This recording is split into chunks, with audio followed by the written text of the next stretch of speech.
Olá, bem-vindo ao seu programa de saúde da RTP África. Já aqui falamos de cancro e dos tipos que mais afetam o continente africano, mas quisemos dedicar um programa àqueles que vivem com o cancro no seu dia-a-dia. E para nos esclarecer, temos connosco o Dr. Gui Vieira, especialista em radioterapia oncológica. Muito obrigada, Dr. Gui Vieira, por estar aqui connosco. Obrigado. Doutor, concorda que houve uma mudança substancial no modo como as pessoas vivem com a ideia de cancro hoje em dia? Sim, claramente que sim. Eu penso que as pessoas até, sensivelmente 2 décadas atrás, ou 10 anos, 10 anos, cancro era significado de morte. Portanto, era o desfecho do cancro, era quase sempre a morte. E hoje em dia penso que não. Hoje em dia a medicina evoluiu bastante, os tratamentos evoluíram bastante. Já há muito mais pessoas curadas, ou pelo menos tratadas, sem doença ativa. E, portanto, eu penso que o paradigma mudou e o estigma da doença também está a mudar. Exatamente, é porque as pessoas já acreditam mais na cura, que também já não veem a doença de uma forma tão drástica, não é, doutor? As pessoas acreditam mais na cura, a cura também melhorou imenso, é verdade que se o diga. Uma ótima notícia. E, por outro lado, também é verdade que as pessoas têm mais consciência daquilo que lhes faz mal. Eu posso falar que os meus filhos, se calhar, têm mais consciência dos males do tabaco do que, se calhar, eu tive com a idade deles. E de certeza que os meus pais também não tiveram essa ideia, ou muito menos. Portanto, as pessoas estão mais sensibilizadas para aquilo que provoca cancro, para os malícios de todo o ambiente e de coisas que possam provocar no ambiente doenças más. E, portanto, cada vez mais têm uma atitude para evitá-las e para ter uma vida mais saudável.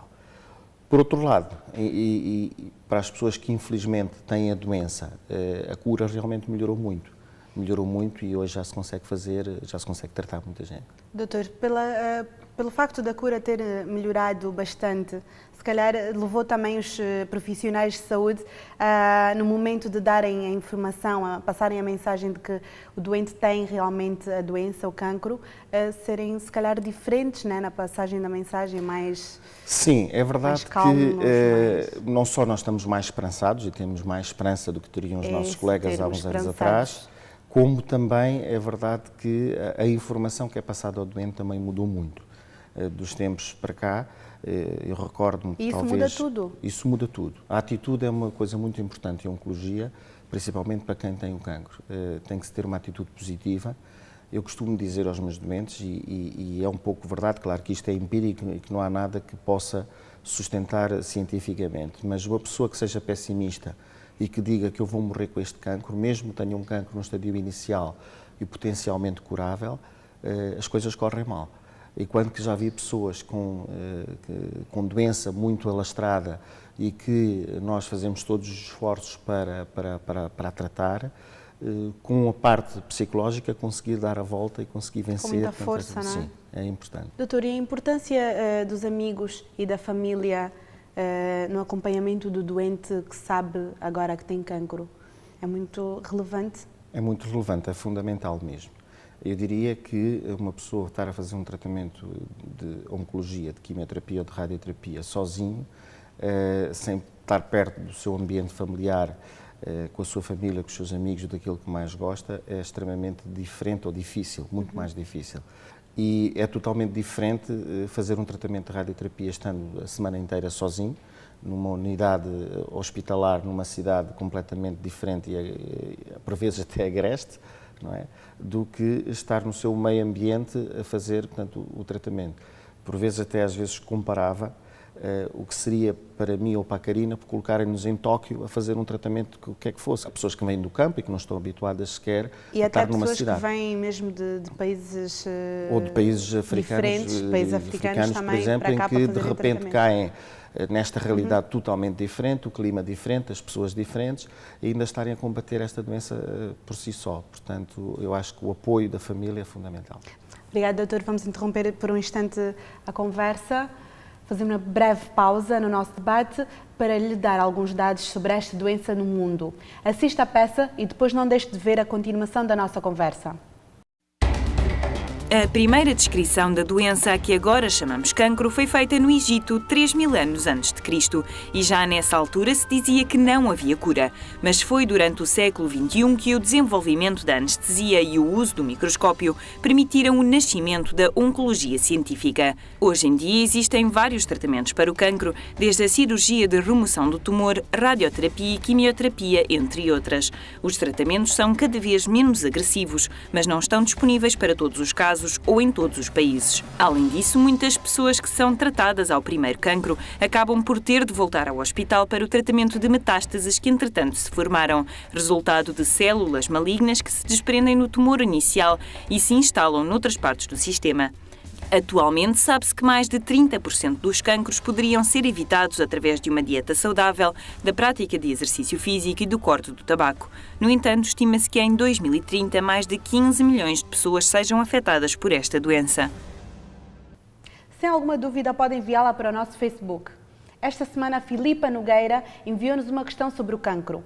Ela perguntou quanto tempo pode uma pessoa viver com cancro da mama não tratado. Doutor, pode explicar-nos? É assim, o cancro da mama não tratado, depende do que a gente está a falar. Se é um cancro da mama, portanto, já diagnosticado, portanto, na mama, que ainda não tenha desenvolvido, que esteja, portanto, que se sente um caroço, sabe-se que é cancro, mas que ainda está localizado à mama, ainda está a crescer na sua mama, estaríamos a falar, depende do tempo em que esse tumor cresce, portanto, há pessoas em que crescem muito pouco tempo, outras pessoas demoram um pouco mais, estamos a falar de 1, 2 anos.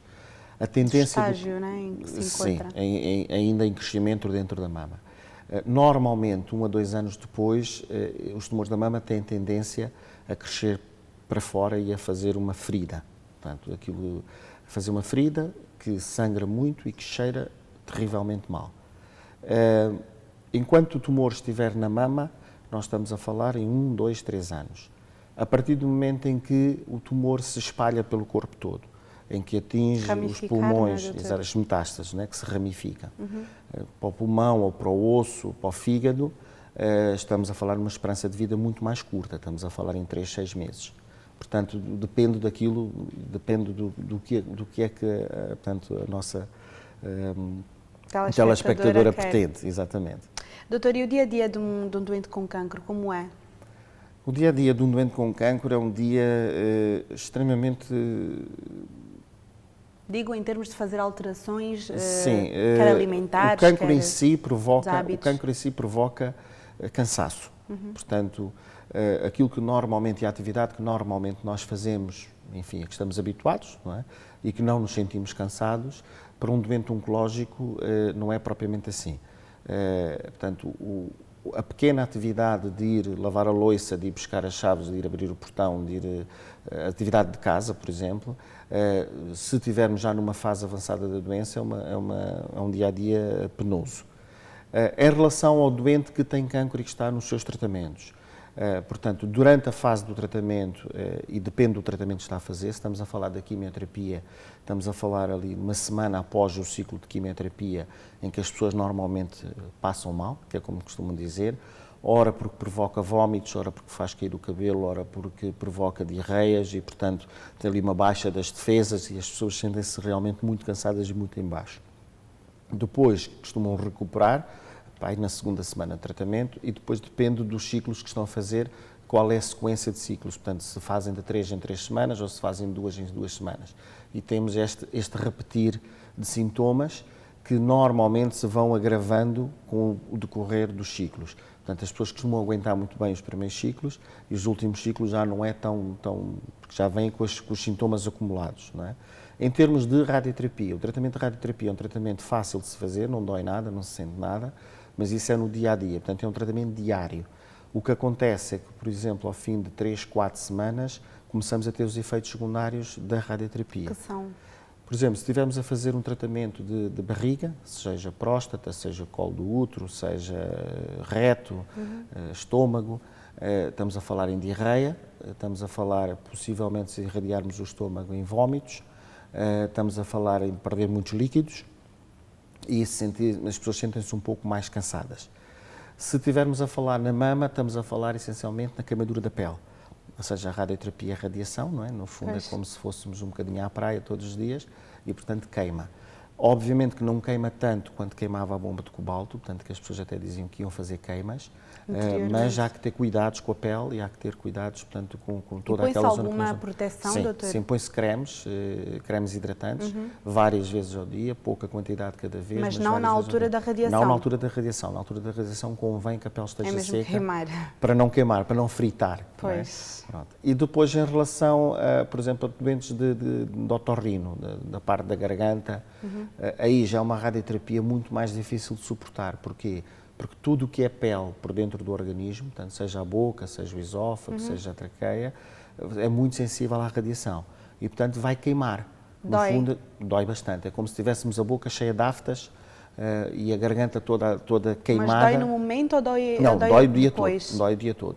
Mas digo, na altura em que estamos a fazer o tratamento não dói nada, também não dói nada, não. Na altura que estamos a fazer o tratamento não dói, mas depois é como se fosse uma queimadura que prevalece o dia inteiro, não é? Quer dizer, a pessoa beber, a comer sente deve ser um bocado penoso. exatamente. Inclusive até às vezes beber água é penoso, dói, magoa. Beber água, porque está tudo queimado, não é? É como se tivéssemos um escaldão nas costas e puséssemos água para cima, não é? Arde.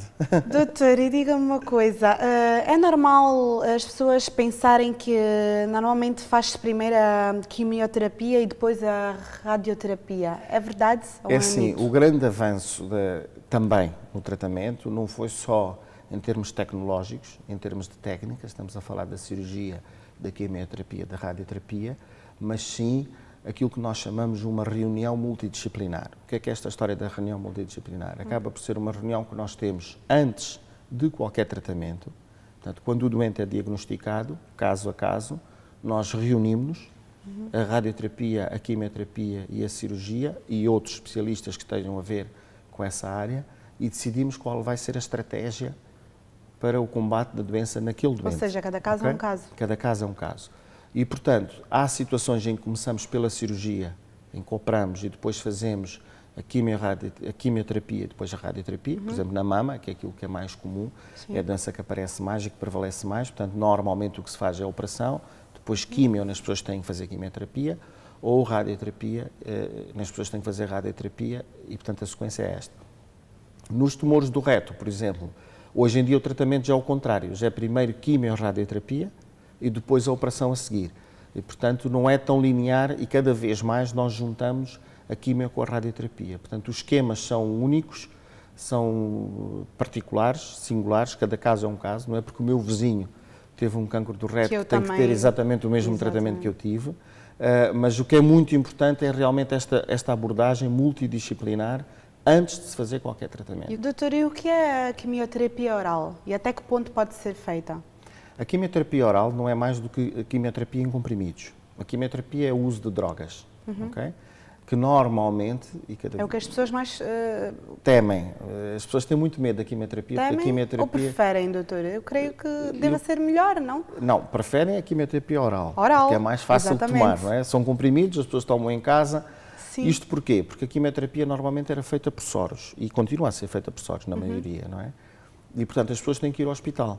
3 em 3 semanas, fazer o ciclo de quimioterapia, fazer os choros, fazer Porque para aquela uma coisa pessoa que toda. está debilitada, às vezes é uma complicação E não é enorme. só isso, psicologicamente, não ir ao hospital já é uma vitória, não é? Porquê? Porque o hospital, há pessoas, por exemplo, só o facto de ir ao hospital lhes dá enjoo, nessa fase do tratamento. Porque como associam o enjoo à doença e a doença a ir ao hospital, só o facto de ir ao hospital, mesmo que não vá fazer quimioterapia, já lhe dá enjoo. E, portanto, ficar em casa a tomar comprimidos é mais fácil do que estar a tomar, portanto, fazer os choros, não é? Exatamente. A quimioterapia oral é uma quimioterapia que as casas farmacêuticas vieram a desenvolver, que é equivalente E aos qualquer choros. pessoa pode fazer Depende esse dos tratamento tumores e depende da quimioterapia. Nem toda a quimioterapia é oral ainda. Pois. A tendência será, portanto, evoluir para aí, por ser uma questão mais prática e mais fácil para o doente, mas não existe nem toda a quimioterapia oral e nem toda a gente pode fazer quimioterapia oral. Doutor, com que frequência é que são feitas as sessões de tratamento? Quer Da de quimioterapia, quer radioterapia? Da quimioterapia, há esquemas que são feitos de 2 em 2 semanas, há esquemas que são feitos de 3 em 3 semanas, há esquemas que são feitos semanalmente, depende do tipo de droga que se esteja a fazer e da quantidade que se queira fazer. Por exemplo, num tumor da mama, Normalmente as senhoras fazem 6